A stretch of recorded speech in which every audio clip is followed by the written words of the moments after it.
Morning. Good morning. How are you? Good, how are you? Not bad. Okay, I think we're streaming, so I'm going to go off. Okay. Okay, sounds good.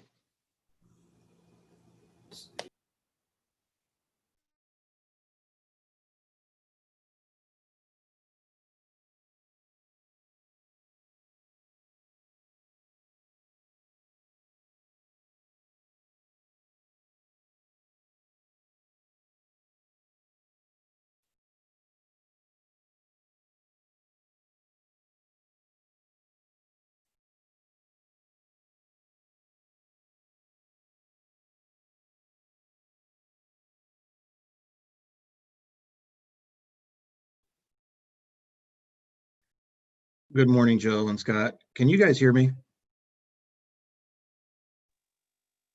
Hi, Kevin. Yep, all clear. Yep, I can hear you just fine. Okay, Okay, good. thank you. You're welcome.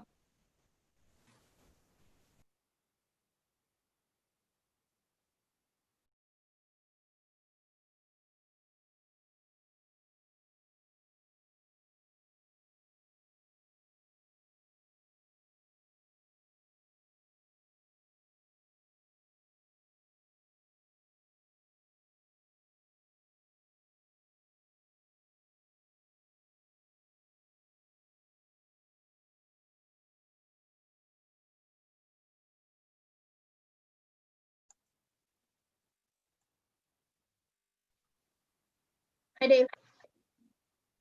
Hi. Morning. Good morning. We are live streaming right now, just so FYI. Okay.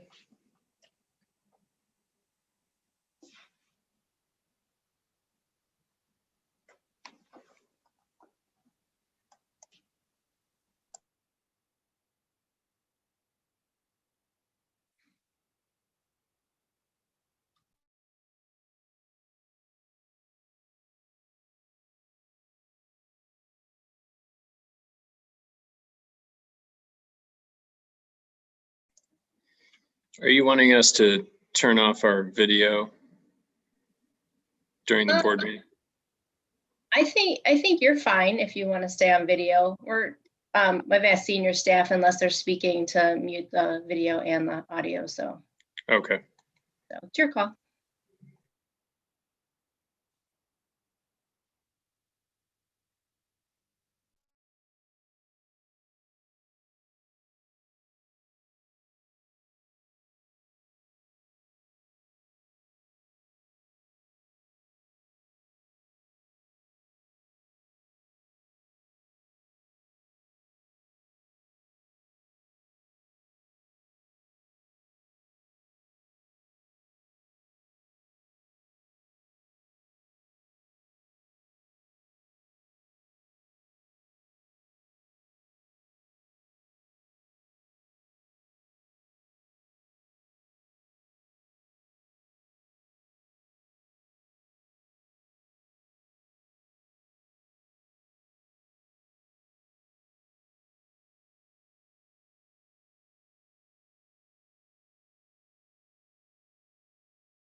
Morning, Fritz. Hey, Jill, how are you? I'm great. How are you? I'm so happy to see you by Zoom. I know. Where are you? I'm in my home. What room is that? It's my eating area. It looks great. Thank you. I like the door behind you. It creates so much light. I know. I love it. I love this space. Thank you. Hi, John. Good morning. Hi, John. Good morning. How are you today? I'm good. How are you? Doing great. Thank you for asking. Hi, Hey, Lyra. I'm I sorry. could make you guys aware, there is an error on the reforestation bid tab or the resolution. My contingency, instead of being 10%, was only 1%, so that needs to be bumped. I let Dave Smigelski know in a text. So what does the figure come up to, John? So the 10% contingency is 29,144, making the total 320,589. Okay, thanks. I apologize for that. That's okay. I'm glad you caught it. So much going on.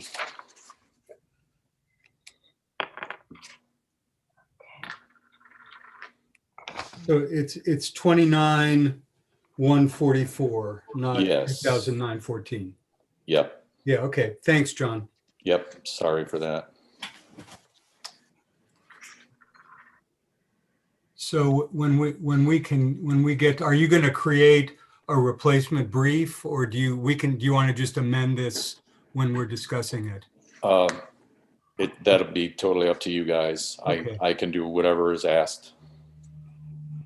Well, let's I mean, it's up to Scott, but my sense is we could just orally amend it and then hi, Scott.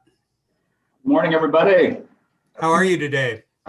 Well, how are you? Doing great. Thank you. Good.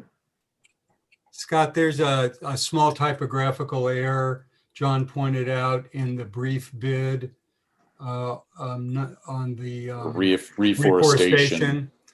Okay. The 10% is accurate, but the parenthetical calculation of that is just by typo 1% rather than 10. So let's just orally amend that, and then we can get a formal replacement of it for the records. Does that make sense? It does. Yes, it does. Just when we get to that resolution, right, Fritz? Sure. I can remind everybody when we get there. Okay. Thanks, John. How are you doing this morning? Good. How are you? Good. Good. Good.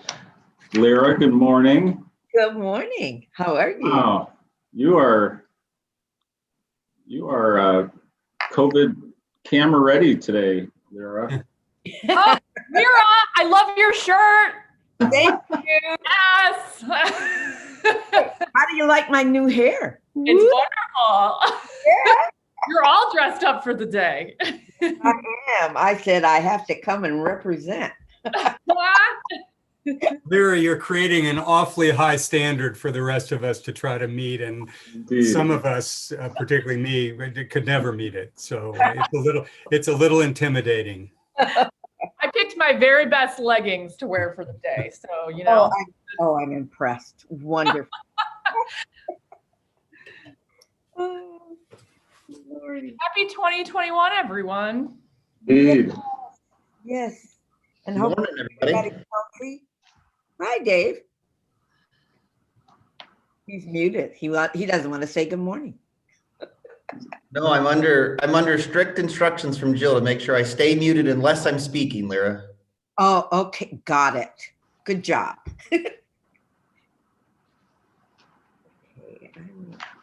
Is Kevin here?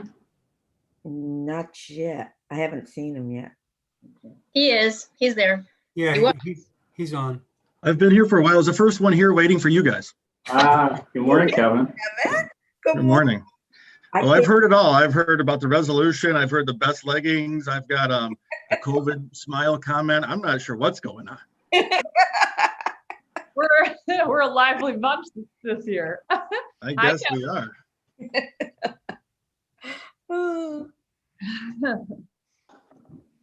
Well, I think we'll go ahead and get started, and I think we will try to stay muted for Jill's instructions here, unless we're speaking. And certainly want to welcome everybody to 2021. It's our first board meeting of 2021, and just given the virtual nature of this, and just so that I think everyone's here, but I'll just do a quick roll. I know Dave, you're here. I see you. Fritz, Fritz is present. Lyra, I know you're present. Molly, I can see you. Kevin Dalton, also welcome this morning. How about Dave Smigelski? Is he with I'm here. us? Okay, thanks, Dave. So I'll just start. I'll just start this morning. It's I think we all have sadly heavy hearts this morning, as we as the community and collectively we mourn the loss of 24-year-old Toledo police officer Brandon Stalker, who was killed in the line of duty on Monday, and just a terrible tragedy. My hope is that we can draw some solace from the legacy of Dr. Martin Luther King and the way he led through tragedy and heartache during his life. So I thought it would be appropriate this morning for us to collectively honor Officer Stalker and just ask for a minute of silence in his honor.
Hey, Scott, you're still on mute. Sorry, I'm not sure if you were trying to address us.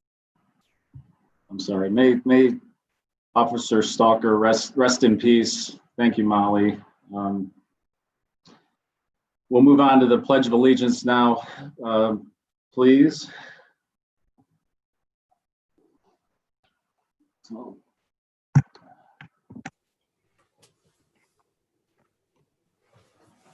Pledge of Allegiance to the flag of the United States of America and to the republic for which it stands, one nation, under God, indivisible, with liberty and justice for all. Thank you.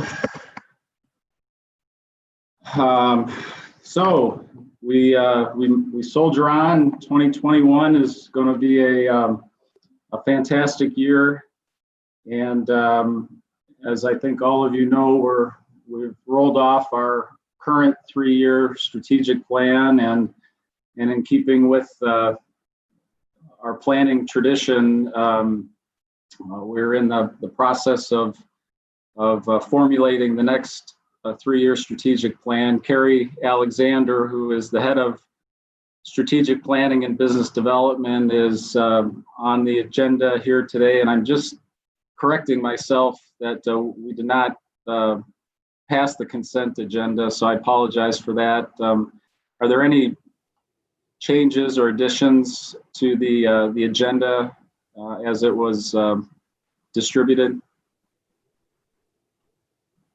Hearing none. I move adoption of the consent agenda. We have a motion and a second. Second. Thank you. All in favor, signify by saying aye, please. Aye. Thank you. The consent agenda is adopted. So as I was saying, we're into the next round of strategic planning here at Metroparks, and Carrie Alexander, who is the head of strategic planning and business development, is going to provide us an update on the current process. So Carrie, welcome, good morning, and looking forward to your update. Good morning, thank you. Happy New Year, everybody. Thank you.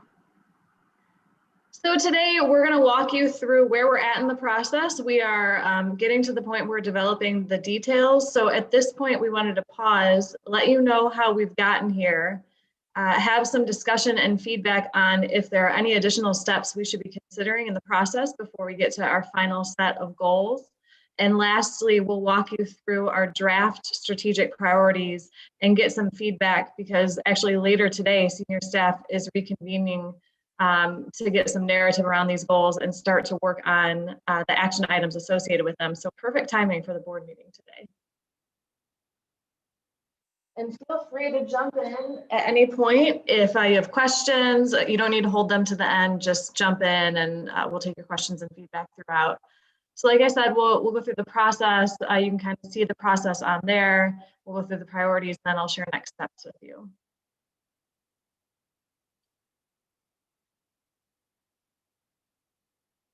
So we built this process for 2021 to 23 based on the really robust process that the agency undertook in 2017. And I get no credit for this whatsoever because it was before my time here with Metroparks. This was done in conjunction with Root Learning, a consulting firm here in Toledo. And we really started from scratch when we did this a little over 3 years ago. It was a 4-month planning process. It landed in a concise 3-year plan and a future state map. Many of you have seen the book called Connecting the Pieces. That was the end product from this process. But basically what happened here at Metroparks is that process began with some one-on-one interviews and in-person planning sessions with senior staff and board members. Root then helped us work through an assessment of the current state and team priorities. There was the development of the 3-year plan, the success metrics, the culture expectations. We have a really beautifully illustrated future state map that helps put some art around creating the vision for the Metroparks and helps people who are maybe more visual learners see where we're going. And lastly, we took an iterative process to get feedback from commissioners, from the philanthropy board, and from the Metroparks Foundation board, and from others in the community. So that was the process 3 years ago. And if it looks familiar or sounds familiar now, it's because we are basically following a very similar process with one key difference. We don't have to start from scratch this time. Root really got our vision and kind of our long-term approach right. And I think all of us or all of you who contributed to that got it right last time. So when we did the interviews, one of the big themes that came out is that we don't need to start from scratch. We can really build upon the strong foundation. So that's what we're doing. And I think we have to acknowledge that in a COVID era, these sessions are best done in person and kind of collaborative. And we've been limited by that, but we're doing our best to get around it. So thanks for all of you for hanging through these long Zoom sessions on senior staff.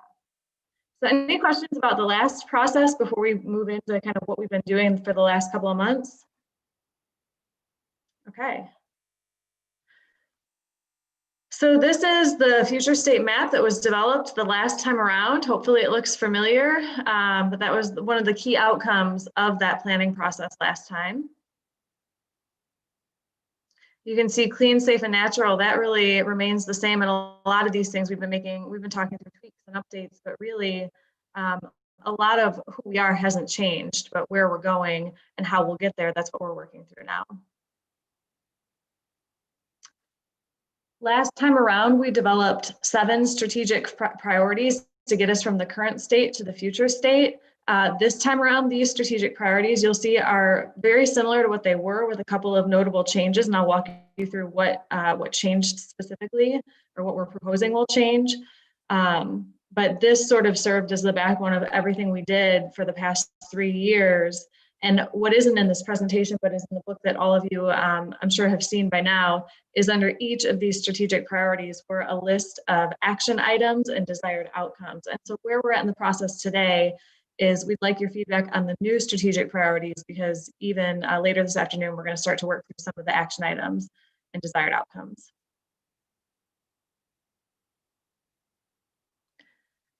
So going through the process of what we did this year and what we're doing, we started back in November. We did a quick review of the planning process and kind of took what worked best to plan for this time around. Lori Miller and I sat through probably 20 to 25 key leader interviews for 2 weeks solid. We interviewed everybody on senior staff, most of our commissioners, and several of our key managers, and got one-on-one feedback on where we're going and how we'll get there. And from there, we developed some themes and an initial draft of strategic priorities for senior staff to start to react to.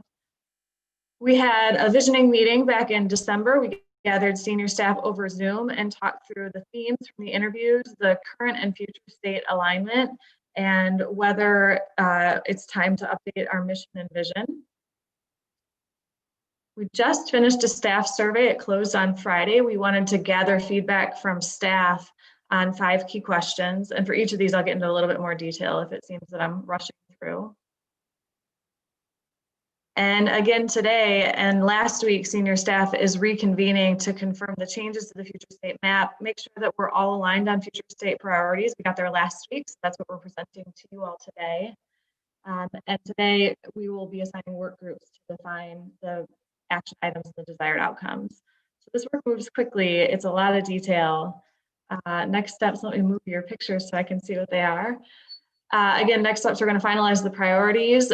We do feel that it's time to update the vision. So we're going to ask for the board's help on that, because that's really you guiding us.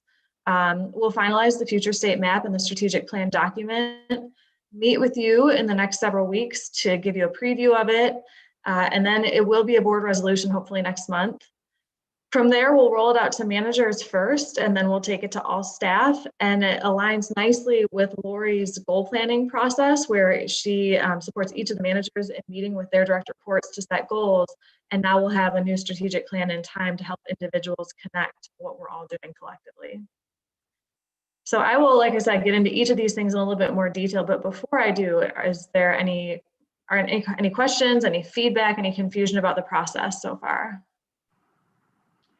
No, none for me. Carrie, could you get a little closer to your microphone, or speak up just a little bit? You're fading a little bit from time to time. Sure. Thank you for the feedback. Thank you. So for everyone on this call, this list of questions should look vaguely familiar from back in November and December.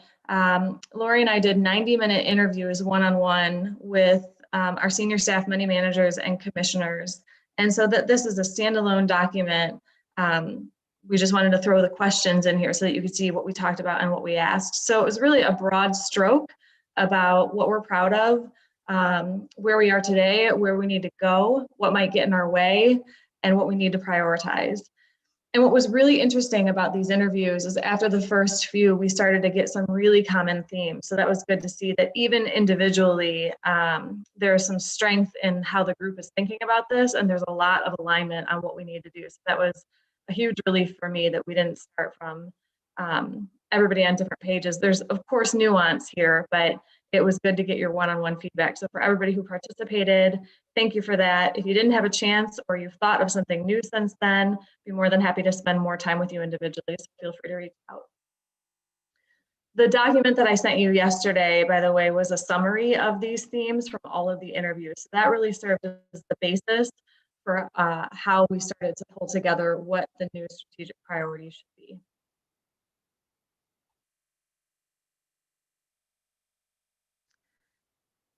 So some of those themes to share with you, Metroparks staff and leaders are really proud of the successful implementation of the last plan. So we heard that again and again and again, that the plan helped to drive our major decisions and our major actions.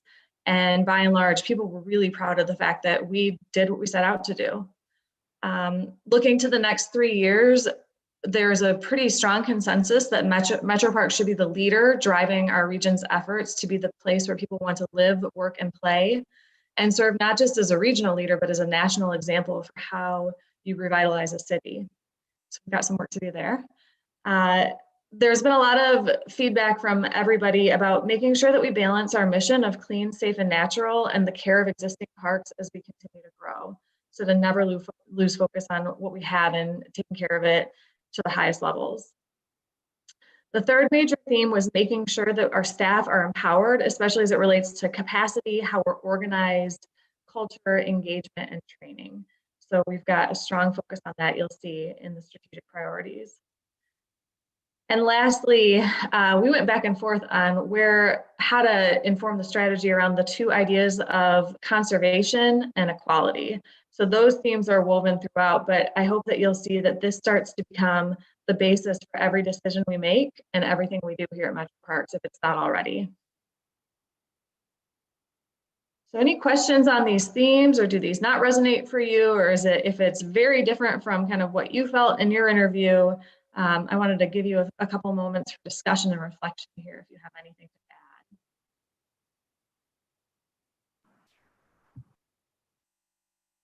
add. Okay. Any feedback or questions or comments? I want just to say, because I know the awkwardness of talking and then not hearing anything back, that Carrie, at least my silence reflects not inattention or boredom, but just my sense that the flow is exactly what we'd expected, and everything you've identified and pulled out of the process so far squares entirely with my sense of where we have been and where we're headed. So please don't take the silence as anything other than affirmation. Thank you, Fritz. All right, Carrie, you're doing great. Keep going. Thank you.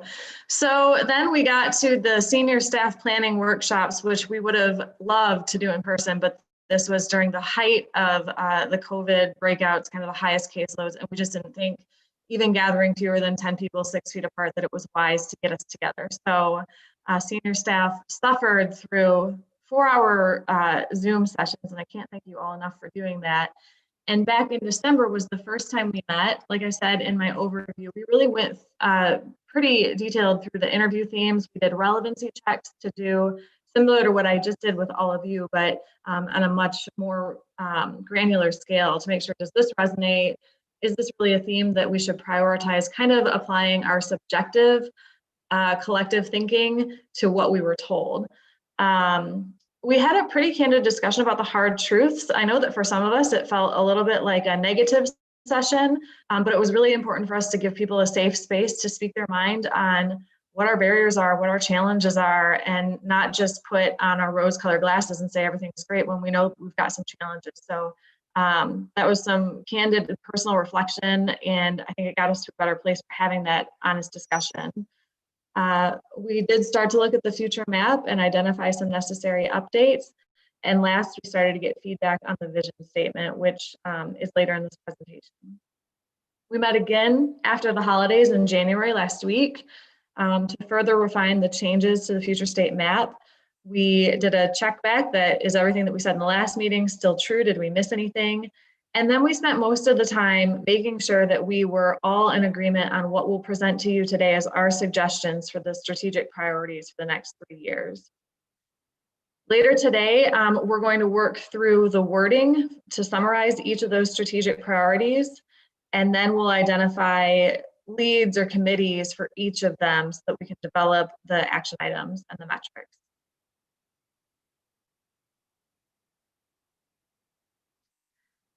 You may recall back in January of 2020, we did a comprehensive engagement survey of our staff. And one of the key themes that came back is that there's a perception that leadership makes decisions without getting feedback from the people doing the work. And we wanted to address that directly.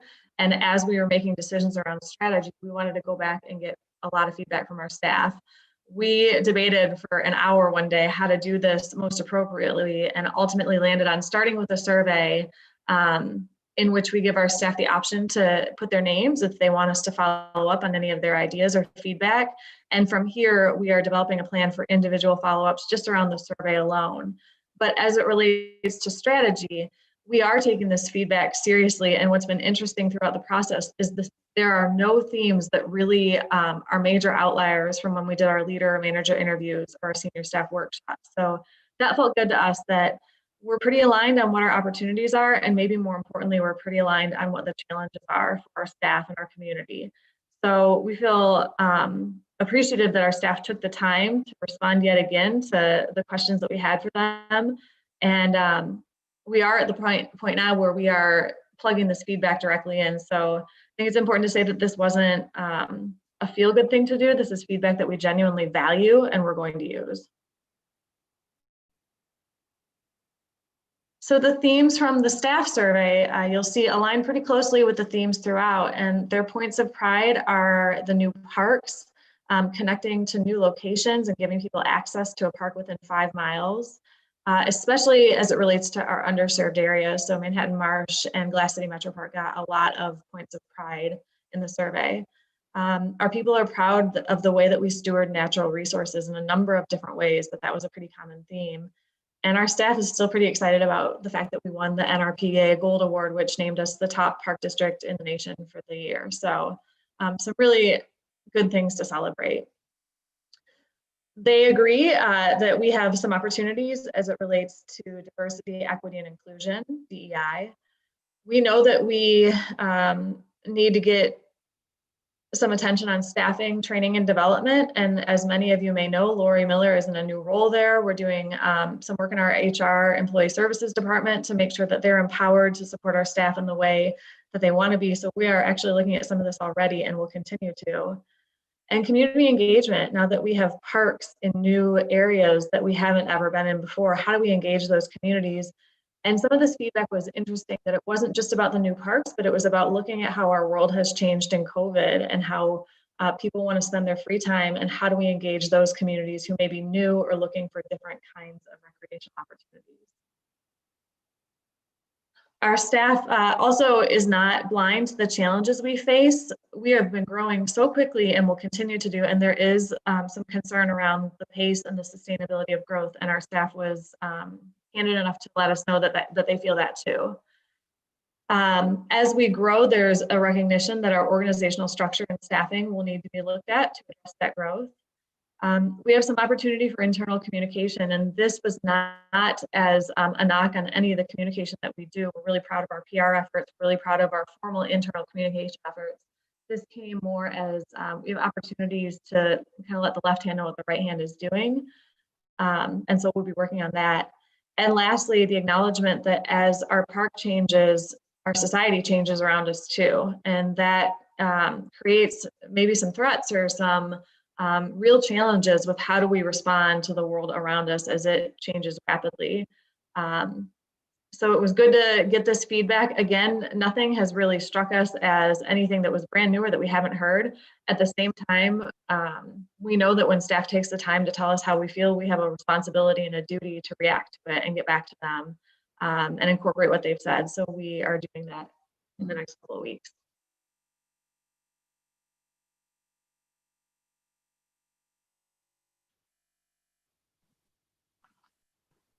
Any questions or for Carrie or comments at this juncture?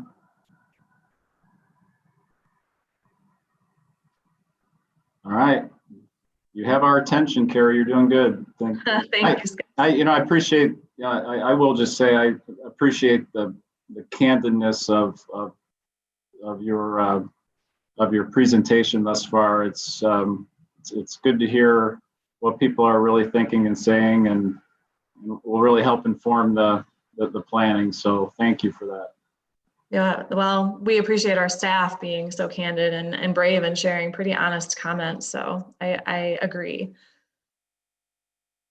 We wanted to include the vision considerations for you here. This may be where we need the most help from our Board of Commissioners, is you help inform where we're going, and then it's our job to figure out how to get there.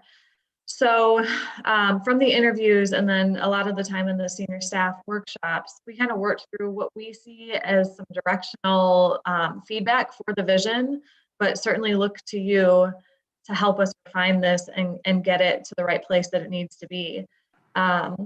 So I think some of these things aren't new, but some of them are and may inform what we change or update. But essentially, we recognize the need to be operationally excellent as we grow. We need to scale for that growth, even more than we already have. We would like to get some clarification around what it means to be the leader in natural resources conservation. And what we mean by that is, like everything else we're doing right now, we want the world to look at us and say, this is how you revitalize a riverfront. This is how you save a water system. This is how you get people to care about and preserve the world around them. So we want that to be a centerpiece in everything we do and feel that it should be a strong part of our mission. Likewise, we really feel that we have a responsibility and a great opportunity to lead our community effort to elevate our region. And so this means not necessarily being the ringleader or needing all of the credit, but Metroparks has a unique opportunity in that we know what green space can do for a community. So we think that we can help to unify a lot of different voices and bring everybody to the table to help push our region to a quality and a livability standard that it's never been at before. And we want to do that with humility and without ego. But we do think that we've got a unique opportunity in that, you know, parks are such a centerpiece of a great community that maybe together we can raise the tide and raise all ships. And lastly, the only kind of snag that we had with our last 3 year strategy is that we achieved it, which is not a bad thing to do, but we did get there. And so as we think about our vision, certainly the last vision was visionary and not just what does the next 3 years look like, but this almost seems like the obvious thing, but I put it on here anyway, that we want it to really be forward thinking, 10 years or even longer about where we're going to go. And I think, Carrie, you know, as we discussed at the last meeting, achieving our previous vision was certainly something we were all very happy about, and understandably, this group of commissioners needs to articulate that next vision for the park district, and I have asked Fritz to kind of lead that effort. We haven't had an opportunity as a group to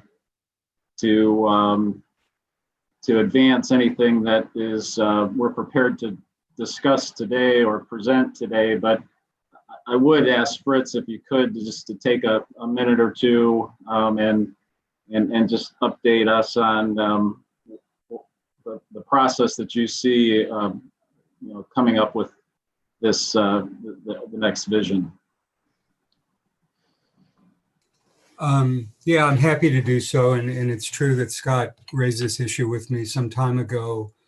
I think the process that we envision, which will be very much informed by these considerations that you've laid out here, Carrie, is that it's sort of, you might say it's the obverse of what you described as the process for the strategic vision. I think that what I think we plan to do as commissioners is talk among ourselves in fairly detailed discussions, synthesizing the considerations that welled up out of your process, really make sure that the commissioners have a full opportunity individually to express the most aspirational thoughts that they can articulate about what we want to do in the long run. I think what we'll do is synthesize that among ourselves and then share it with the agency's leadership, again, sort of in the obverse of the process you're going through now, which sort of comes from the agency up to the commissioners. It's at least my premise that when we're talking about long-term vision, not that it's a top-down process, but I think the best principles of governance suggest that the long-term vision should be set by the commissioners and the board. So we think of it more as collaborating among ourselves, taking the feedback you've offered, continuing, as I think we have over the last 10 to 12 years, to think at the broadest possible aspirational level, develop some thoughts, share that back with agency leadership, synthesize that, have discussions, and then try to refine it into a final statement of vision, much as you're going through this process to try to finally articulate what the strategic priorities are. I am sorry that I haven't made as much progress down that road as I had hoped to, but I think I'm able to do so now. So I think we're talking about doing this over the next couple weeks, and possibly as early as before the February board meeting, we'll give the agency leadership our thoughts about that, begin that roundtable process. I don't know that the vision will be in place to formally adopt it by next board meeting, but within the next 1 or 2 months, I think that's where we'll be. The final thing I want to say is that we very much agree, the board, that although we were lucky, or not lucky, it was quite an accomplishment to achieve our last vision within 3 years.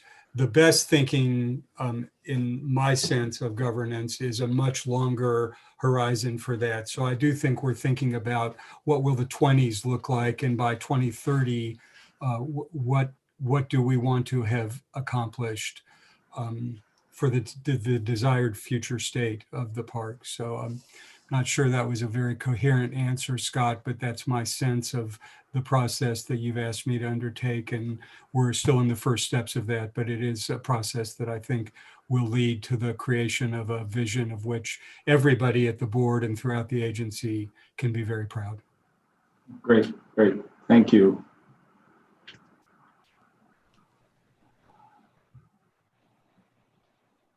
Thank you, Fritz. That was how we were hoping that you would be willing to weigh in as commissioners. That seems to make sense for our team. And we are so looking forward to seeing what you all come up with. So let us know how we can support you, what information you might need. And I don't feel that any apology is necessary, because I think it was important to wait for the staff feedback too. So here we are, and it's all coming together as I think it should. Terrific. Thanks for that, Carrie. Okay, so 20 minutes in, here we are at the initial draft of our strategic priorities. But before I get to them, let me tell you how we got here. So the consensus from the interviews, from the workshops, from some discussions that we've had with some of you, we don't feel that we need to throw out what we've done and start completely over. So that was refreshing news. We are intending to build upon what we've done already. So we did start with the 7 strategic priorities we had from last time. Specifically from the interviews, we honed in on what areas of focus we need to stay as priorities, ways we need to prepare, and then we did ask everybody a specific question around the strategic priorities themselves, what to continue, what to add, and what to remove, because we consider them to be complete. We did an item by item cross check after the last senior staff workshop. So it was really important to me personally to make sure that I had a method to know that people had been heard. I didn't want to come back to any of you and say, well, this is what I think you said. So we took, thank you to Jill, who took verbatim notes of almost everything, including the interviews, which Lori helped me with that. And so I actually performed a kind of a statistical cross-check to make sure that anything that was said landed somewhere if people deemed it to be important. And finally, we're going to incorporate the staff survey themes and your feedback today as we work to finalize this list. So without further ado, here's the list. So the last 3-year strategic priorities are over on the left, and then our proposed changes are on the right. And let me walk you through some of our thinking just to kind of give you some level setting. Diversity of funding, we feel that we want to call this sustainability of funding, and our rationale behind that is that it's not just funding from a number of sources, but it's really having a contingency plan for no matter what happens in the economy, in our levies, in the world around us, that we need to have many sources that can sustain us and adapt as we grow. The example for this is that some of our peer park systems who rely a lot on earned income have struggled and had to do layoffs in the last couple of months with COVID because they're not earning income. So what we want to do here is make sure that no matter what happens, we're funded and can continue to operate in the way that our taxpayers and our visitors expect us to. So I can kind of pause after each of these, or we can go through them all and you can give us feedback. But maybe just stop me if you have any questions or concerns as I work through each of these. If that works. Yeah, Carrie, why don't you just run through them and then we can look for some question feedback once you get through them all. I think that'll be the easiest, if that's okay. Yeah, absolutely. Well, the next two are easy because we don't propose any changes to them. So the core services, clean, safe, and natural, we can never take our finger off of that. And so we want to keep it as a strategic priority. Community partnerships, this is really coming along nicely with Alan and Matt Killam's work in this area. So we want to keep this as a strategic priority. For this whole idea around our people and preparing them and training them and developing them and improving the culture of the organization, we'd like to combine some of our old work, some of our old strategic priorities, the staff development and performance, the evolution of culture. The theme that we keep coming back to is organizational health. And so it's our suggestion that we combine those into one singular priority and really focus on getting our people engaged and ready for what's to come. Engagement in our story will continue to need to be really important. Scott's got a big job ahead of him with keeping us on the national stage because he's done a lot of that already. So we will keep that a priority. Clarify our approach to programming. This one is being removed, but it's a removal with kind of a round of applause because it was achieved. So when we came to the last 3 years of planning, there wasn't a lot of clarity or direction for this group. And with Matt Killam's work and Shannon Hughes' work, this department has really done what we set out for them to do with a really clear approach on the continuum of experiences and getting people to our parks. So that will continue to live in our goals and how we operate as a park system, but we didn't feel that it needs to continue to be a high level focus as something to take on and solve for. We do, however, feel that we need to add a DEI strategic priority as well as natural resources conservation. And we went back and forth on whether these should inform everything we do or be their own strategic priorities. And the reason we landed on having them as their own is that, similar to clarifying our approach to programming, we really want to come up with kind of a work plan and some action items specific to both of these things so that they become a part of our DNA and remain how we do things. Of course, NR conservation already is, but to elevate it to the next level, we think that it deserves its own place here. If we really want to be the national leader and put a stake in that, we wanted it to land here as a specific strategic priority. So that's what we are proposing as the high level items we'll focus on, and I'll pause and allow you to reflect and ask questions and give feedback. Any thoughts or comments or questions? Scott, this is Kevin. Just a quick question. Can you give me an example of diversity, equity, inclusion? And when you talk about having that as a separate priority, what does that look like? Yeah, that's a great question, Kevin. So Alan has been leading a process actually with Root Learning and several other members of our senior staff and management teams to really get clear on what that means. So there's already work being done around that. And the short answer is, it could look like how we staff. It could look like how we interact with the community. There may be policy updates. There will certainly be some changes to the way that we do recruiting and hiring. So it is something that as a committee in the next couple of weeks, we'll determine what those key action items are, but it's not just related to inside our agency, it's also related to how we engage the community and really how we rethink everything we do. All right, thank you. I appreciate that. I guess what I heard was kind of what I don't want to see is that the diversity, equity, inclusion is something that's developed in a silo or in isolation.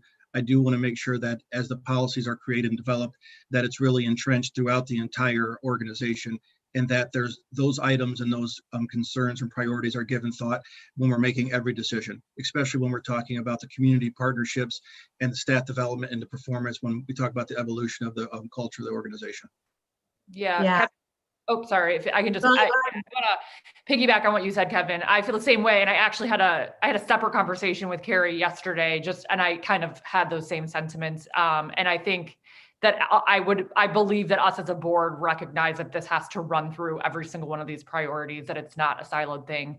So I think we are all in agreement on that, but thank you for mentioning that specifically. Yeah, I think that if I can jump in, that's well said, Kevin and Molly. And I think just as a reminder, the process that Molly and Lyra and Alan and Felice are sort of guiding the agency through really is to, in many ways, define the aspirations of what our work and our focus in this space really should be. That definition then will actually come back to the board.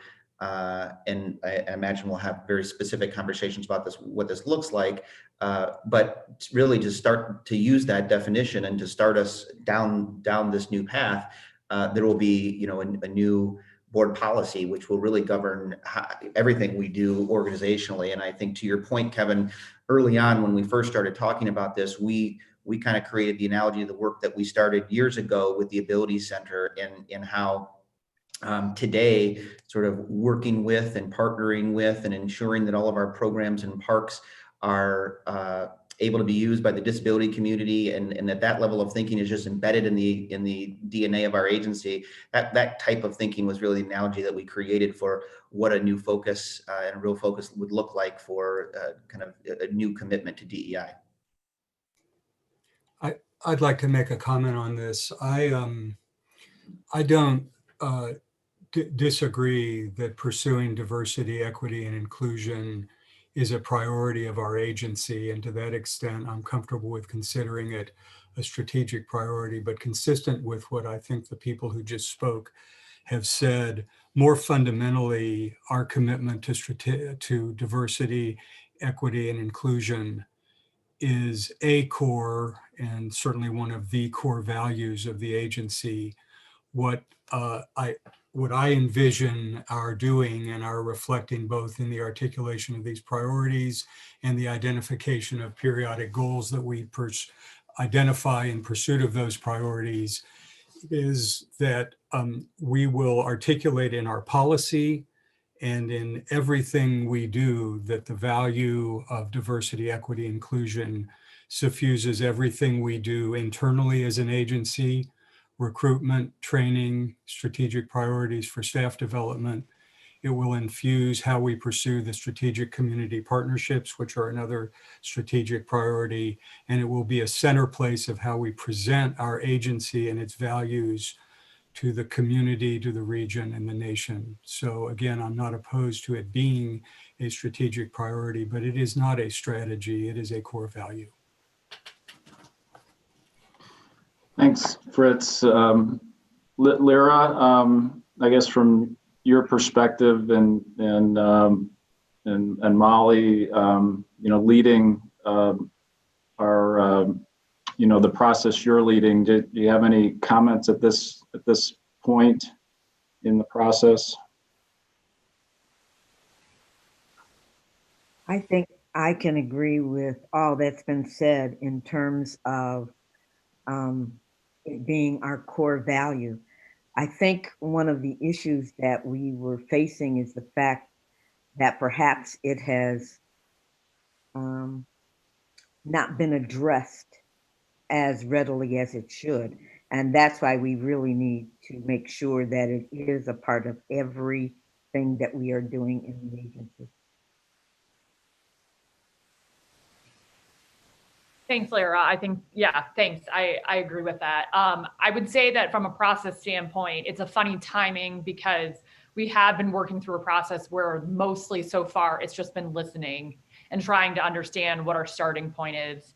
And then hopefully working together as a group to figure out what we feel like are the things we need to kind of pay attention to more, a little bit more right away, and how we can continue to improve. And so, you know, in a perfect world, I think we would have already been there and we could have folded this in, but I think instead these things are happening at a similar time, which is okay. I think it just allows for more conversation, but I think the silo point is a really good one. We need to be sure that this is all being folded in together. So as of right now, we are, just as an update on the process in general, we're waiting to review the results of all of the listening that we've been doing, and then pivoting to what we want this to be. And then from there, actually making those things happen, having ourselves being held accountable, having some kind of measurement to be sure that those things are happening. And you know, to everybody's point already, all those things hit on all these strategic priorities. So, you know, I think we're happy for people who have been willing to come to us and talk to us and have conversation. And I think that that is the important part, to exactly what Lyra said, that we are addressing this and having conversations that I think are super important. So.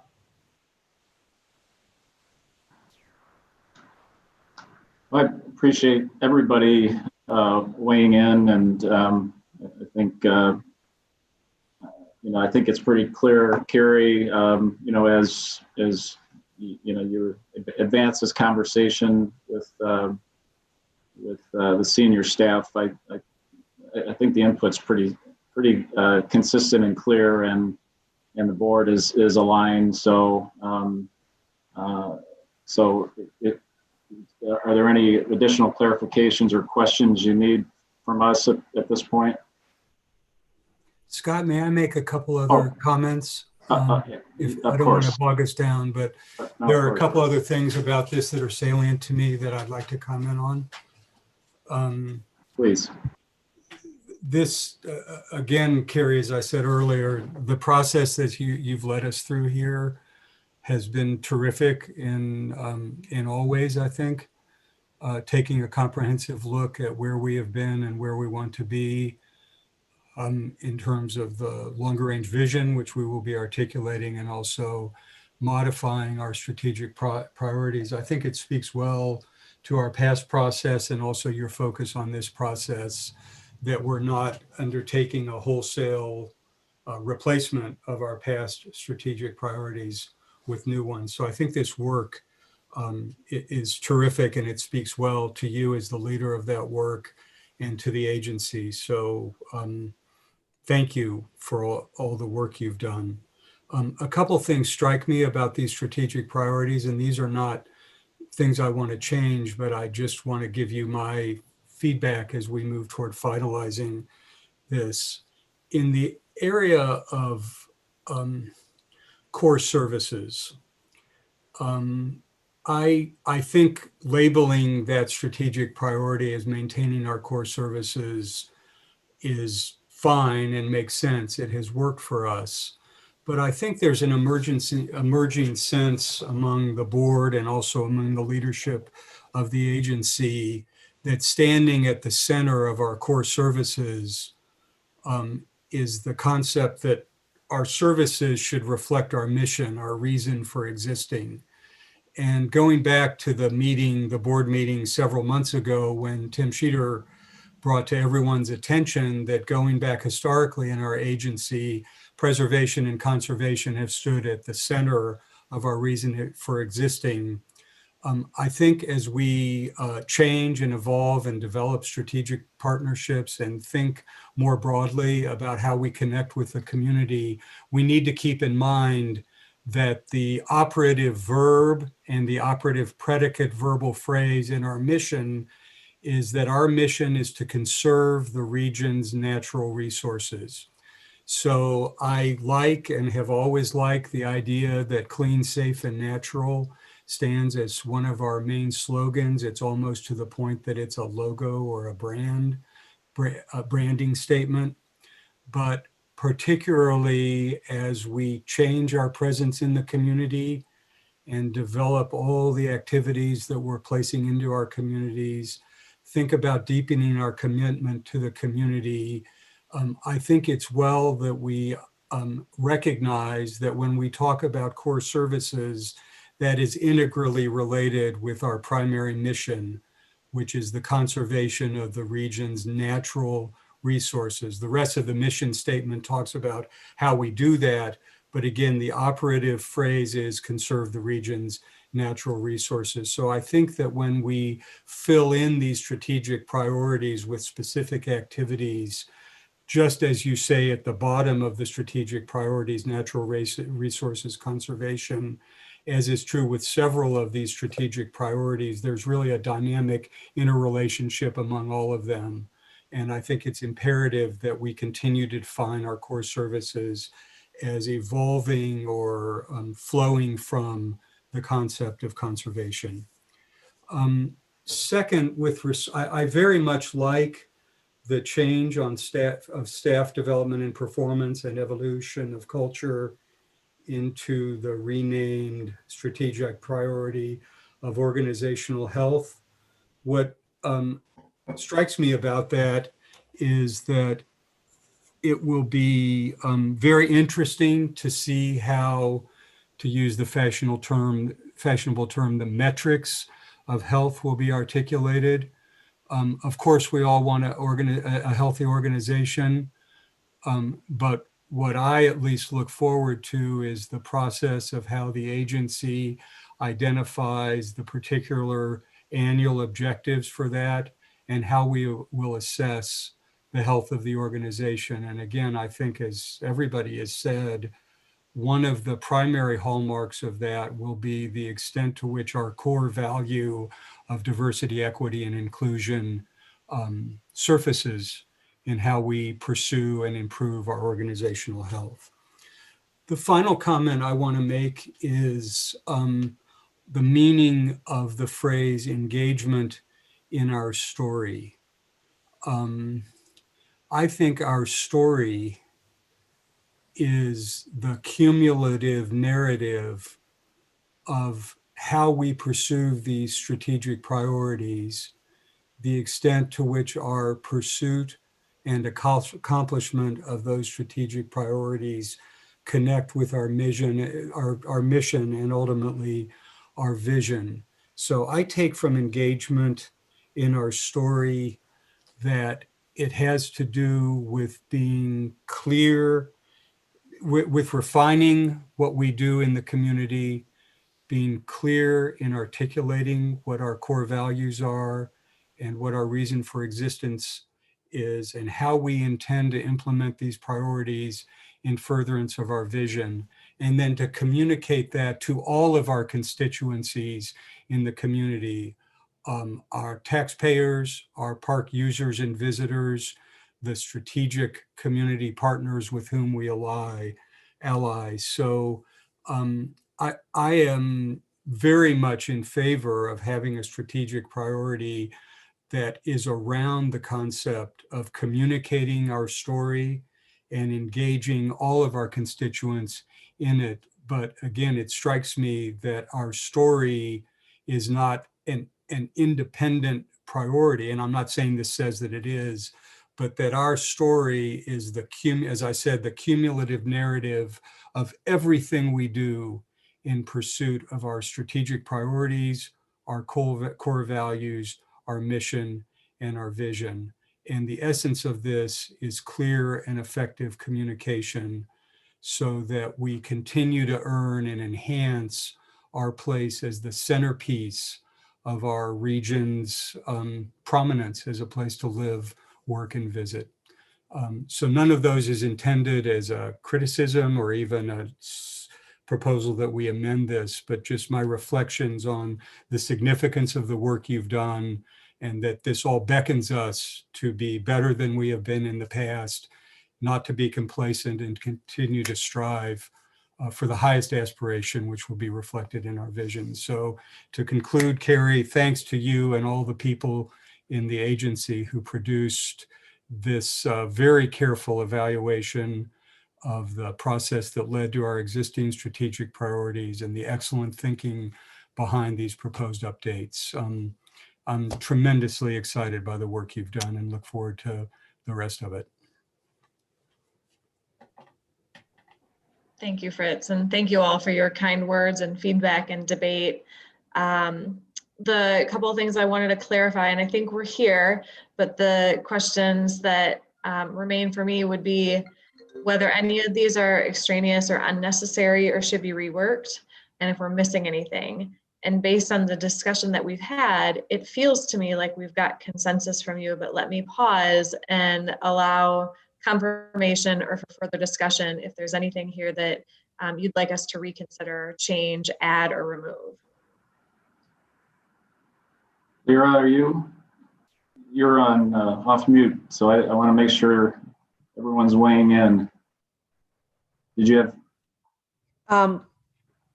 What happened? We can hear you. Okay. I just wanted to thank Carrie and the staff for the, I know some of these were some difficult times to go through. In addition to the fact, I think our public can really see that we are seriously involved in trying to make sure that we are really stepping up to the plate and considering everything that's involved with and making sure everyone truly is involved in our next steps as we continue to grow.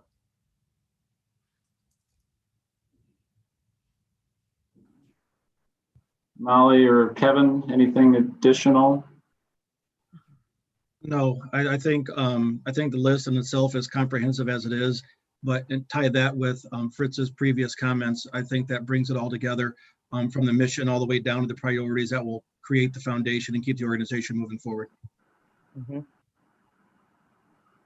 Yep, I agree. I think it looks great, and I look forward to being able to talk about it additionally in the next phases. Yep. Yeah. So Carrie, I think I think you have gotten a lot of feedback and input, and I'm presuming you've been taking notes, and this will be part of your discussion at the senior staff level, and help me with the next steps as it relates to the board and feedback and further comment. Sure. Thank you all, by the way. I was taking a lot of notes. Fritz, if you could start using smaller words, that would help my note taking. Don't change. So today is the Board of Commissioners update. So thank you for listening in, weighing in. This has been really helpful to me, and I'm excited to even start to add some of your notes to our discussion this afternoon as senior staff. Again, this afternoon, our senior staff will meet. We will we'll finalize this list, add the descriptors, and break into small groups shortly thereafter to bring back to you the action items and the desired outcomes, or the metrics, as we sometimes call them. So that'll happen in the next 2 weeks, I think. And then we would like to host a board workshop to go through those strategic priorities, similar to what we did today, without all the updates about the process, but really focused on this is what we've said we're going to do. Here's how we're going to do that. At that point, we could allow for any iteration of the vision that you want us to look at, though we trust you with that entirely. So that'll be a workshop at some point in February, which we will get scheduled here quickly. From there, we think we'll be pretty good to go. So again, we feel good about the feedback we've gotten from staff managers all the way up to senior staff. So after that, it's a matter of updating the materials and starting to roll them out. So Scott, to directly answer your question, we've got some homework to do. We'd like to host a workshop for you in February to finalize really the details of the plan and then move forward with production and rollout. And does that, I'm presuming that part of this process involves a formal adoption of the updated strategic plan by the board. Is that correct? That is correct. Yep. And do we expect that at the February meeting? We are hoping to do that in February, yes. Thank you.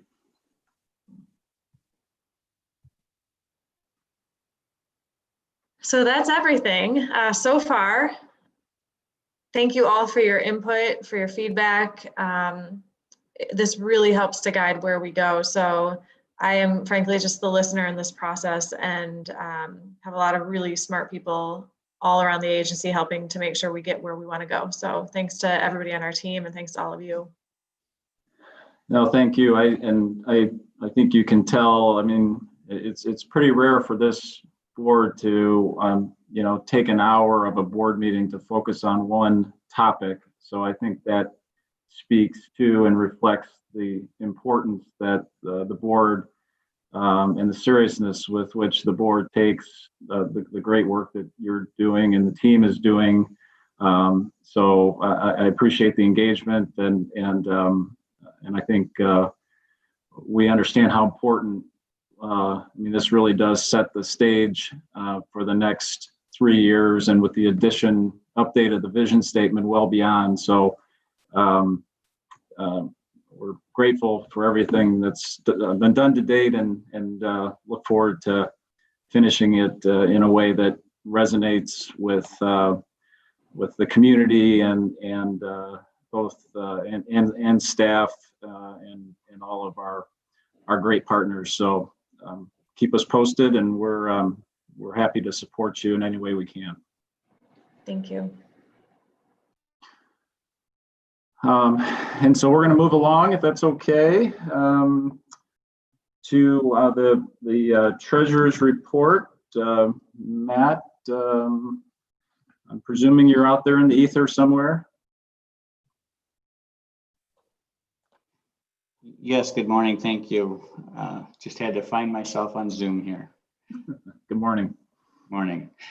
So yeah, for the treasurer's report, I don't want to, this time of year it's most appropriate, I think, rather than discussing December, to actually discuss the entire year and the outcome of it. So I will touch on a couple more things than I might typically, but starting with the general fund, the charges for services and fees, we talked about those as a result of COVID and the reduced amount of offerings that we were allowed to have.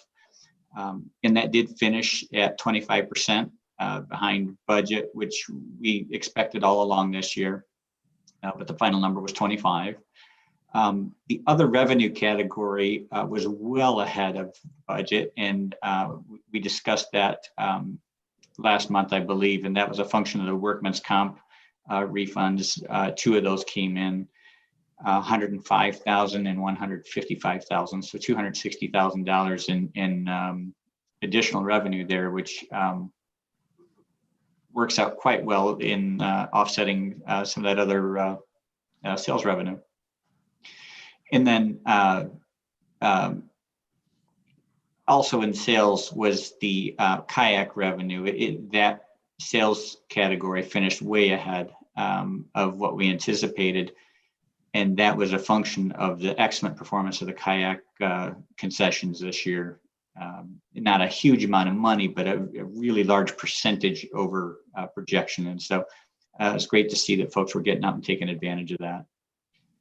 With regard to expenditures, this year, the total expenditures were under budget by about 13%, and that's larger than we typically have.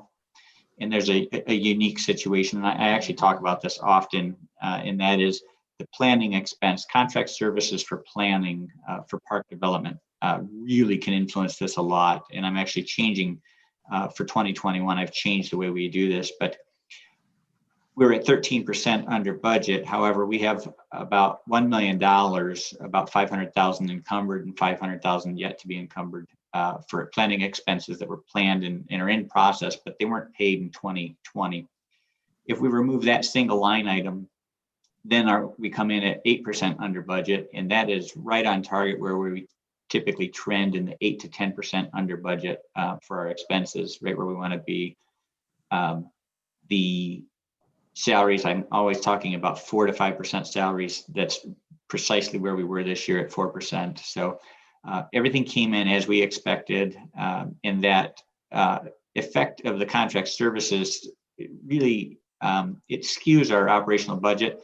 So going forward, I've moved those line items into the capital accounts where they serve those projects, and our operations will be better represented in the general fund that way. So with that, I'll just keep rolling right along here and just jump in and interrupt me if you have questions or input that you'd like to add. So for the all funds, the item that needs calling out is programming department. The revenue was well below budget. And again, we would have expected that with COVID and our limited offerings or our limited ability to offer things in a traditional manner, because they certainly put a lot of content out there. However, with that reduced revenue, the leadership in that department did an exceptional job of adapting and adjusting quickly, and our expenditures were adjusted appropriately, and the financial position of that fund actually strengthened in this challenging year. So hats off to those folks for getting that right. And that just positions them even stronger to have even greater offerings in the future. So that's the only one that I felt we really need to call out in the various other funds. And the last thing I'll kind of draw attention to is the investment ledger. We just had one CD called during the month of December, but I made a note in the agenda that money market balances are being allowed to increase in anticipation of short-term cash needs. I won't have anything to talk about next month by sharing this now, but I'll just give you a heads up that money market, of course, is kind of our cash equivalents, and we have drawn down in the month of January all of our money market accounts and moved them into our operating checking account, because our expenditures this month require that. As February and March come along and we get our tax collections, then our balances will be such that we might be able to reinvest. But at this point, we're drawn down quite a bit, and that's a function of having spent a lot of money on these major projects that we intended to spend them on, like Glass City. So that's where our ledger sits right now. And does that include the STAR, Matt? Does that include the STAR balance? Yes, STAR is also drawn down quite a bit. I think we might have been as high as $5 million there at one point last year. So yeah, we basically have very little left in cash equivalents right now. Okay. And I missed one piece in the general fund discussion. I've been related to the investment ledger. Interest earnings has been trending ahead of budget all year long, and I keep promising that it was going to finish behind budget, and it did in December. And that's a function of the fact that we redistribute at certain times during the year interest earnings to the various funds that hold balances that are due those earnings. And so the redistribution of those funds resulted in interest earnings being a little bit behind budget. And of course, when 2020 started, we never could have anticipated that our earnings would go down to just a few basis points. And with that, if you have any questions, I'm happy to entertain them.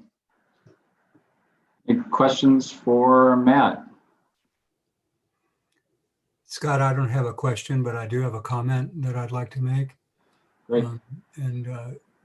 We've observed this periodically through this year, but now that we're looking at the overall and complete report on our financial picture in 2020, I think it's worth sort of summing this up. I don't view this financial statement as the most important grade card on how we performed in the year. There are so many non-economic values that we pursue and that we've done so well accomplishing this year. But it's significant because of the statement it makes about our fidelity to the promises that we make to our taxpayers, that we are responsible stewards for the money that we get. So I think it's worth noting as we wrap up our retrospective on 2020's finances that it's really quite an accomplishment for a public agency to exceed its budgeted revenues by 2%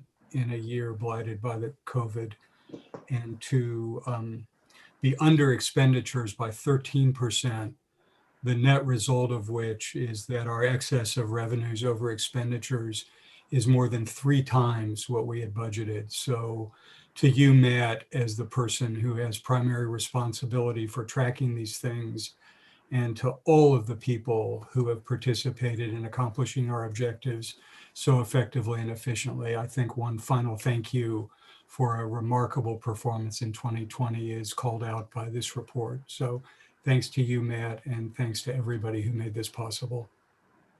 Thank you. We began asking the staff and budget holders for help right away in March and April, and they've certainly responded. So thank you very much. Anybody else? Questions or comments? I'll just add, Matt, as it relates to our previous conversation on strategic priorities and the diversity of funding. I guess from a historical perspective, I was doing a little math on our grant funding relative to our total expenditures for last year, which, if my math is correct, represent about 26% of expenditures were funded through grants received of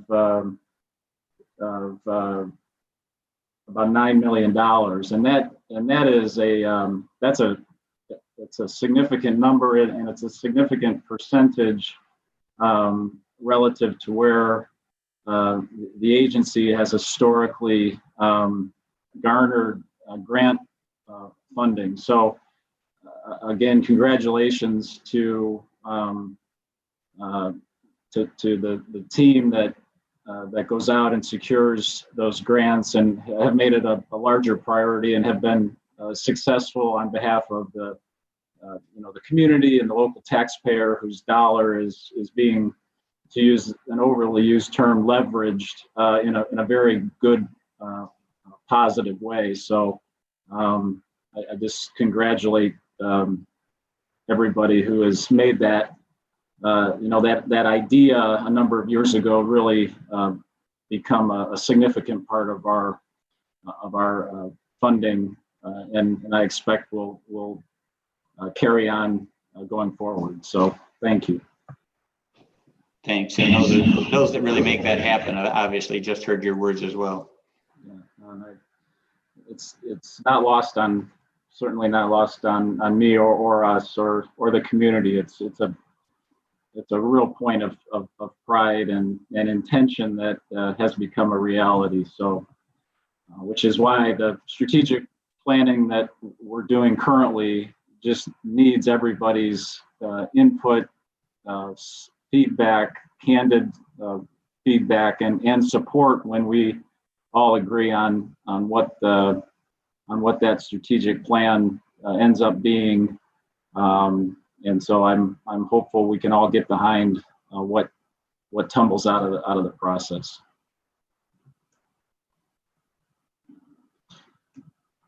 So again, thanks, Matt. Appreciate the update and the report. And unless anybody has anything else, I think we'll jump into our resolutions.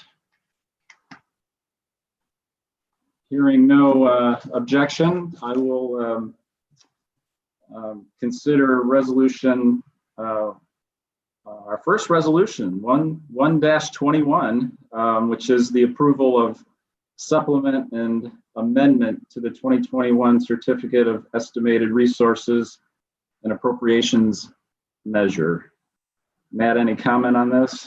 Yeah, we have quite a few amendments to the budget, and that might seem a little bit of a surprise in the first month, but these are largely things that we're carrying forward. So things that were appropriated or used in 2020 that we're bringing forward the balances. we needed to have year end finished so that we knew what the fund balance was so that we could appropriate the full amount and make it available for 2021. Are there any questions on resolution 121? Hearing none, can we get a motion to adopt 121? Move adoption of resolution 121. Thank you, Lara. You're welcome. Second. Motion and second. All in favor? Aye. Any opposed? Great. 121 is adopted unanimously. 221 is the ratification of the schedule of payables that were distributed to us electronically last week. Any questions on the payables? We get a motion, please. Move adoption of 221. Second. All in favor? Aye. Aye. This is a little clunky, but thanks for staying with me here. So 221 is ratified. Thank you. 321 is an approval to purchase signage from the Terra-built wayfinding systems. Joe, are you out there, Joe? I am. Good morning. Good morning. So this is a continuation of efforts that have been ongoing for quite a while in the Park District now to implement wayfinding and signage that has really set us apart from other park districts.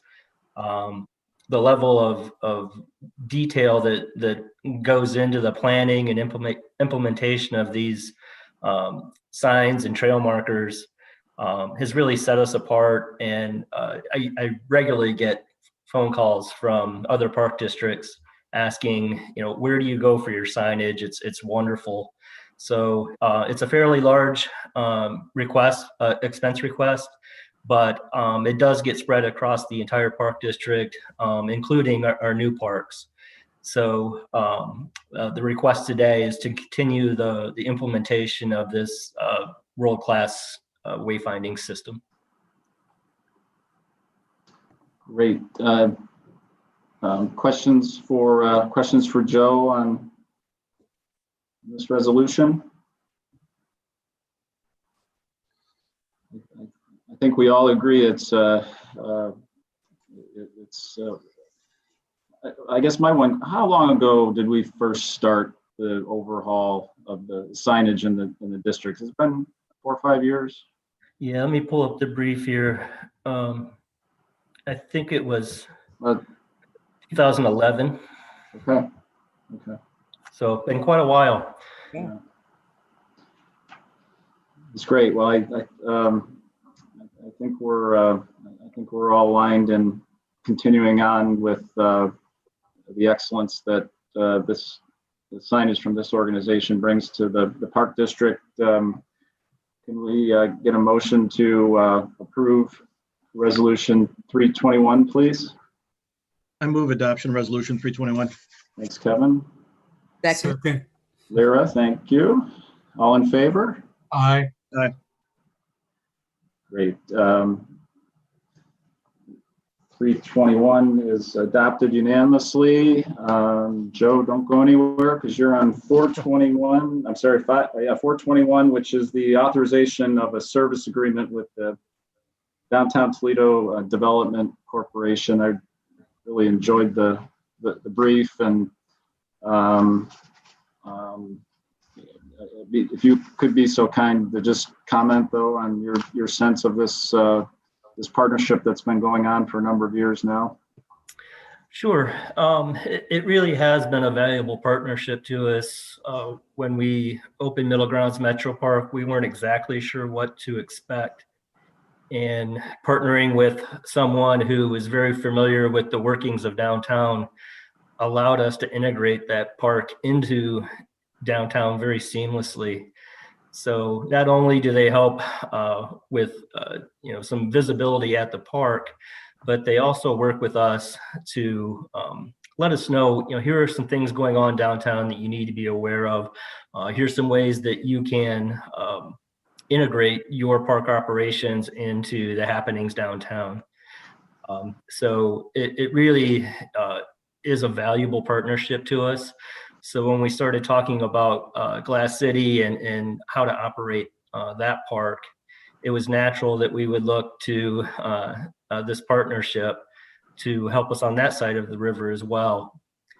Because things have gone so well at Middle Grounds, we were able to lessen the services at that park just based on our experience and move some of those operations over to Glass City. So my expectation is as we operate that park and we continue to grow the Riverwalk, we'll continue with those evaluations of services, and we'll shift the support as we continue to grow to the new areas, as we learn and learn how to operate these new park areas. Great. Any questions for Joe or any comments anybody would like to make? Yeah, just a couple. Well, I'm vaguely familiar with some of the services that Connect Toledo brings, and I believe they're a branch of Block by Block, which from my understanding is a company that's out of town. I noticed that during the presentation from earlier from Carrie that it talked about one of the staff priorities or concerns was keeping up with the pace and sustainability of the growth of the parks. And I definitely think that's something that we should look at here. While I'll support the resolution because it's a one-year deal, I would ask that Dave and his team look at the viability of putting our own employees within there, because I think it speaks to a couple of things. One, I think it's us being good stewards of our responsible tax dollars, putting them back in the community for our community people, as well as we move with the strategic priorities around the DEI and other things, it gives us the ability and the autonomy to work and train our employees without the restrictions of having them tied to another organization. So I'm looking ahead for the Metro Parks, the Glass City, as well as the Middle Grounds. I would like to see Dave and his group entertain that discussion and move those suggestions forward. Certainly, Kevin, I appreciate those comments. The one thing this contract allows us to do is basically get our feet under us as we start to operate these new parks and new environments. So as we mature in those operations, we absolutely will have the opportunity to change our strategy in terms of how they get operated. Yeah, and I think it makes sense because I think you'll have an opportunity, especially with the Glass City, to assess what the needs and priorities are from the community, as well as the feedback that we had to provide to keep the parks moving forward, more than just existing, but being a viable, attractive area for those regions. And I believe the best way to do that is to have that autonomy and control over their training, the workforce along the entire organization. Yeah. Thanks, Kevin. Other comments or questions? Hearing none, can we get a motion to adopt resolution 421, please? Move adoption for resolution 421. Thanks, Molly. Second. Thanks, Fritz. All in favor? Aye. Aye. Aye. Okay. Lyra, thank you. So 421 is adopted unanimously. Appreciate that. And on to 521, which is the a contract approval for the reforestation effort. I do know John is with us, and John, I'll just let you, as you introduce this, note the typo in the resolution. Sure. Natural Resources asked me to if we could bid this thing swiftly. It's all paid for via grant funding. So 33,800 tree seedlings, basically twigs and tubes, at the Spite and Dival site and the floodplain below Brookwood. So we had 4 good bids. Cardinal out of Cincinnati got the bid. The contingency that is in the resolution reads 2,914. The decimal's in the wrong spot. That should be 29,144 for contingency, making the total 320,589. So we're recommending construction contract with Cardinal out of Cincinnati for this work. Okay, thanks, John. Questions or comments on 521, please? I move to amend Resolution 521 as it was presented to us to reflect accurately the 10% contingency in accordance with what John said. And based on that amendment, move to adopt the amended Resolution 521. Thanks, Fritz, with motion. Kevin, second. Thank you. All those in favor? Aye. Thank you. 521 as amended is approved. Thanks, John. Appreciate all the work that went into this. Probably not nearly as much work as has gone into 621. So, which is our final resolution of the day, which is a contract approval for the Riverside Trail East rebid over the bridge over Front Street. So, John, you're up. Well, this time we had one, so it worked. Back for bids, got 4 good, really tight bids, and landed with Kokosing. Hoping my brief makes some sense because it was unbeknownst to us. If you look carefully at the bid tab, if you start accepting alternates, the low bidder actually changes, but ODOT does not do that. ODOT only bases awards on the base bid being low. So that low bidder, Kokosing, if we choose to take alternates, we have to take alternates with Kokosing. Emily and Dave had chosen to go with 3 of the 5 alternates presented. So we're asking for the board to approve a construction contract with Kokosing. It covers the first 3 of the 5 alternates. It's a $2,000,078 contract. And we're excited to get started on that. Any questions for John on 621? John, could you elaborate? I think I understand, at least to a limited degree, this issue about base bids and alternates. Yeah, I understand it, but could you just elaborate a little bit on why the state takes the position it does and what that effect will be as we move forward with the base and the 3 alternates that we've concluded are in the best interest of the park? Sure.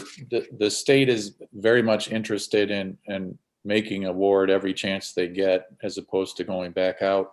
And the other aspect is opening themselves up to liabilities with regard to not necessarily going with the low bidder. They make very clear, concise rules up front, and they state, and we didn't know this going into it. And actually there's contractors that don't know this, but ODOT looks at that base bid and says, that's your low bidder. If you choose any additional alternates, they will lie with that low bidder. If you look at the math on our spreadsheet here, if you start accepting alternates 3, 4, and 5, the number actually favors another bidder, the cumulative totals. So I had made the assumption that we would award to Mosier if we started selecting these other alternates, but the state said, no, we don't do that. We're not going to open ourselves to any liabilities like that or risk. We stay with Kokosing. So I presented that to the administration, and we still would like to award the 3 alternates. Okay. If that makes Thanks. sense. That does, yeah. Other questions or comments? I do have one. So of this 2,285,900 and almost 951,000 of that will be federal grant funding. Is that correct? Am I reading that correctly? Correct, yes. So that they pay out 80/20. We generally bill on these projects once a month, so there'll be a special invoice that goes in that shows the split. It gets filtered into ODOT. They pay the contractor directly, and we pay our portion. And when the 950 is gone, the rest of the liability lies with us, the Metroparks, to pay. The good news is we'll expend all the grant funds. You never Sure. have to leave any on the table. If you Yeah, can. no, that's great. No, thank you for that understanding. Fritz, sorry, this is Emily joining in. Fritz, I can answer your question regarding why we chose to go with the first 3 alternates only. If you remember, several years ago, or a couple of years ago, we had a public engagement process specific for this bridge. When the railroad bridge came down, the community was quite happy because it opened up the viewshed into downtown Toledo and they felt more connected. So we wanted to make sure that anything that we were putting back was aesthetically pleasing, would kind of serve as that gateway into East Toledo. So we got a lot of good feedback. And what we heard is the community wanted something light and airy, decorative in nature, and green, with the intent that, this bridge is connecting 2 green spaces. And the idea of it being kind of a green connection on top was really important. So the first 2 alternates get at kind of the aesthetics of the bridge, adding some tree forms, making it the gateway, a really unique structure, welcoming people into East Toledo. The second one is the planters on top. So we'll actually have big planters and beds on top of the bridge that will really serve to, connect the 2 green spaces aesthetically and visually. And then the third one is a set of steps on the east side of the road, directly down to the road from the bridge deck. So the corridor in that area is really tight, so that we were really only able to build those steps during initial construction because of the close proximity of the residential apartments next door. So we felt like this was our only opportunity to accept that alternate and get that set of steps. The fourth alternate was steps on the other side. That's an international park, so there's a little bit more room to work with. And we thought that, once we decide to move forward with improvements in international park, that stair connection might be more critical, but we felt that we could wait until we had a better plan and vision for that space. And then you just have to accept them in order. So we don't have the ability to accept 5 without accepting 4. Thank you. I really appreciate the explanation. Mm-hmm. Based on Emily's very clear explication of why we chose to accept the alternates we did, and John's providing us the information from the state that in order to comply with state law, we have to proceed in the fashion he described, notwithstanding that if one were to consider the alternates, a different result might be reached. That all makes sense to me. And given that it's necessary to proceed in this way to comply with state law, I move adoption of Resolution 621. Second. Fritz and Lara, thank you. All those in favor? Aye. Aye. Aye. Okay, that's unanimous, and 621 is adopted, and appreciate all the work and all the great thought that that goes into such an important structure as we continue to get going with the expansion of the Glass City Metro Park and Glass City Riverwalk, and I'm just really excited about what's happened so far, and looking forward to seeing this this bridge constructed. So thanks everyone for all your great work. I wish I could see you all in person. I'm looking forward to getting back together when it's safe to do so. But under the circumstances, a virtual thank you, I guess we'll have to do. So is there anything else that anybody has before we adjourn? I don't believe we have an executive session, but any other comments or anything anybody would like to raise? You know, I don't want to extend the meeting, but I do want to say thanks to Dave, the senior staff, and all the parks. What a tremendous job they've done for the past year. I've only been with the parks for a couple of years, and it's been a joy and a very humbling and honoring experience. I look forward to serving, another few years with the parks and continuing on with the vision that you guys have created and growing it from there. So thanks to all of you for your hard work and dedication. Appreciate it. It's well said, and I failed to congratulate you, Kevin and Fritz, on a new 3-year terms on the board. So I guess we're stuck with each other for a while. So I'm glad it's all working out, and we'll just let that comment stand, Kevin. I think we all agree with your words and your sentiment about the great job that's being done, and really looking forward to what comes out of the strategic planning process which will serve as our guide here for the next couple of years. And Fritz, we'll just wait to hear from you on next steps around the vision process as well. That's great, Scott. And I don't know that we need to formally retroactively amend the agenda, but I do think there's one other item of business that the board should take care of today, just in the interest of moving forward in a timely fashion. At our last meeting, we had some executive discussion. We had a discussion in executive session about the executive director's compensation. Since then, I think you've shared some information, and to ensure that we move forward properly and in accordance with Ohio law, I think the process we should follow is that the board should formally delegate to the president of the board the authority to proceed with Dave in making these arrangements for his compensation going forward, subject to your report back to the board on your decision and our ultimate ratification of Dave's compensation. A second. All in favor? Aye. Aye. Aye.